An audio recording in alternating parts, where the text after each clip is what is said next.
Video games, like almost all media, come in different forms of genres.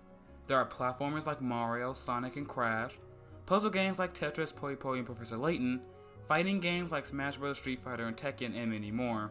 But there's one that for some reason or another I love to play the most, and that is RPGs. RPGs have such rich stories, combat, and characters that always seem to resonate with me.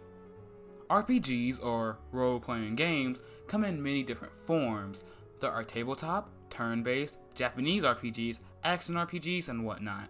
Today, I'm going to go over the many RPGs that I love or have something to say about, starting with the Mario and Luigi series. This is one of my favorite Mario spin-offs out of all of them. Granted, I haven't played all of the spin-offs, but out of the ones I did, man, these were the most fun. These games have so much charm and personality, and the battle system was so fun and enjoyable. Since this is one of my first RPGs, I didn't really know what was going on in terms of combat, but all of the games made it really easy and simple to grasp how to fight enemies. The first one I played, and the one I have the most nostalgia with, is Paper Jam. This was the game to introduce me to the customs of how RPGs work. In fact, I was so used to the blocks, when I played Persona 5, which I will talk about later, it felt weird not having them around. I also really like the action commands, or I think that's what that's called. It's where you have to press either A or B for Mario and Luigi respectively to get the most damage and ensure that an attack works. No other turn-based RPGs I've played have a system like this, so it really stands out to me. And the characters are just so charming. Toadsworth, Dr. Toadley, Cackletta, Fawful, Popple, Toadbirth, the Elite Trio, Brockman Sears, Starlo, etc, etc. They were also memorable to me. The only issue is that Paper Jam, ironically enough, got rid of a lot of these characters, which does suck, but the game is still good in my opinion. It's really sad that Alpha Dream went bankrupt, and that potentially means that we'll never get a Mario Luigi game again, or a proper Mario RPG as Paper Mario turned into what it is now. And before I go into Paper Mario, I will say that eventually I will give each one of these games their own separate video, because I really love this series and I really hope that Nintendo makes another game. Paper Mario, a series that is now in debate. Is this even an RPG? Now let me get this off my chest. I have at least started on all of them, except for Thousand Year Door. I know, right? What a crime. And what's worse, I've only beaten Sticker Star and Color Splash. Let me explain. My first Paper Mario game was Sticker Star, and when I played it, I thought it was fine. Then the masochist in me played it again a year later, and I beat it. Then I played it again 2 or 3 years later, and I stopped after the first cutscene. My thoughts on Sticker Star?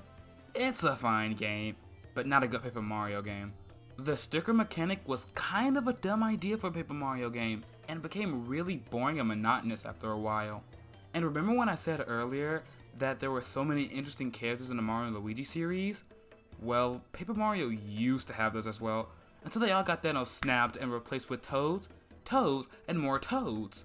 So now there's no interesting characters besides this Crown Girl, and she gets annoying very quick. I can't even bother to look up her name. It's so weird because I really liked this game when I first played it, but now I can see it's just more mediocre than anything. But between the first playthrough of Sticker Star and the second, I played Color Splash, and even to this day, I still like it. I played this game 3 times and it somehow remained funny, mainly because of Huey. I have 2 main issues, and that's the Toad problem is the same, and the damn stickers are back. Oh, I'm sorry, cards. And it really doesn't get better between games. In fact, it kinda got more cumbersome, because now you have to color in the cards, and that doesn't really add much in terms of gameplay. Besides that though, it's still Sticker Star in terms of combat, but where the game really shines is the writing. The writing for this game is top-notch stuff. I think the comedy and some of the levels is the saving grace of the game. I haven't really played the game in like 2 years, so my opinions may change, but for right now, I think the game is nice and fun, besides the combat. The rest of the Paper Mario games I have played for at least more than 4 hours, so here are my quick thoughts. Paper Mario 64 is fun. I like some of the partners that I have so far, and I like the art style of the game because it's different from most of the games. Super Paper Mario is a weird one, and it's the one I want to do a video on the most because it's so different. I don't hate it at all, but I will say that a lot of the game design is just weird. I just stopped playing Origami King. I don't really like the puzzle aspect of the combat, and there really isn't any incentive to fight enemies.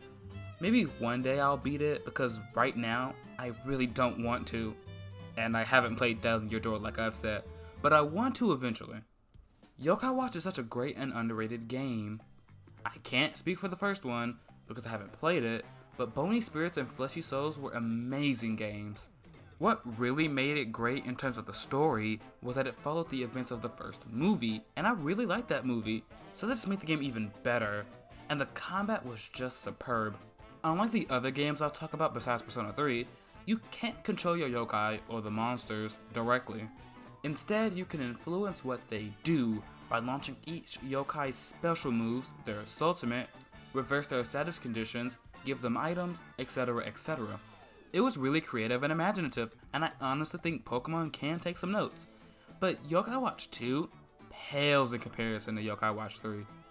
Not only is there a way better story with the addition of What's-Her-Face, the combat was also a huge improvement. Instead of your yokai just standing there being stationary while doing their moves, now you can move them on the bottom screen to help them dodge moves or launch their own. It was honestly really fun, and I often do find myself coming back to this game, and I highly suggest you get it before the eShop closes. Pokemon! You know it, you love it, or hate it. Everyone knows what Pokemon is, so I won't dwell on it for too long, but Moon was my first game, and they were fun, but holy moly, they're one of the most unreplayable Pokemon games ever. I'm fine with games not being replayable, because as long as they're fun the first time around, then it's fine. And I really did enjoy Pokemon Moon, and then I eventually played all of them, except for Generation 5, which sucks because that's the one I wanted to play the most. If I had to say what my favorite Pokemon game was, it would be between Pokemon Platinum and X and Y. I do think Platinum is a bit too overrated, but I can see why. This game is very good, it's just that the Pokédex in Platinum is too limited, even with the improvements. And X and Y are very easy and very forgettable, but for some reason, I gravitate towards these two. I replay Pokemon X like 6 times, and it still remains enjoyable. I just wish it was a bit harder. Kingdom Hearts is one of the wildest concepts out there, fusing Final Fantasy and Disney. Like, if you were tasked with fusing these two properties, would you actually come up with Kingdom Hearts?